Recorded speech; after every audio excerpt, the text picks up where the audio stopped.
নির্বাচন বানচাল করার জন্যই সংখ্যানুপাতিক নির্বাচনের প্রসঙ্গ তোলা হচ্ছে বলে মন্তব্য করেছেন বিএনপি নেতা সালাউদ্দিন আহমেদ। তিনি অভিযোগ করে বলেন, সরকার অনুমতি দিচ্ছে না বলেই ইসি নির্বাচনের তারিখ ঘোষণা। সুপার ফ্রেশ ফর্টিফাইড সয়াবিন তেল, শুরু হোক হেলদি লাইফের জার্নি। করছে না। সোহেল সামির রিপোর্ট। তোমাকে পাওয়ার জন্য আর কতকাল আলাপ আলোচনা করিলে, খানাপিনা খাইলে সংস্কার হবে।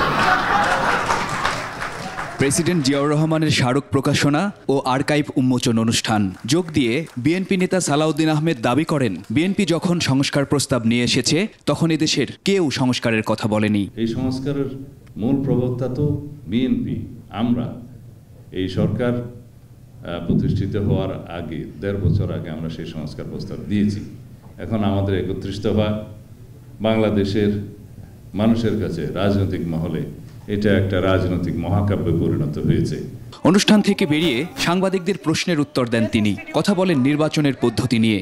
আনুপাতিক হারে নির্বাচনের কথা যারা বলছেন তাদের একটা উদ্দেশ্য আছে।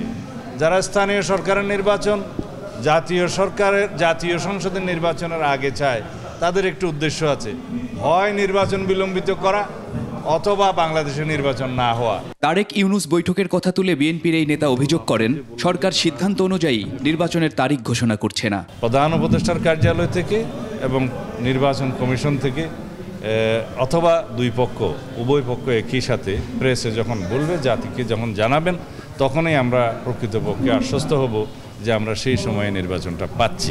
জাসাস আয়োজিত অপর এক অনুষ্ঠানে সাংস্কৃতিক বিপ্লবের মাধ্যমে জিয়াউর রহমানের আদর্শকে মানুষের কাছে পৌঁছে দেওয়ার আহ্বান জানান বিএনপি নেতা আব্দুল মঈন খান। জাতীয়তাবাদের দেশপ্রেমের বার্তা আমরা পৌঁছে দেব। সোহেল সামি, ২১ টেলিভিশন, ঢাকা।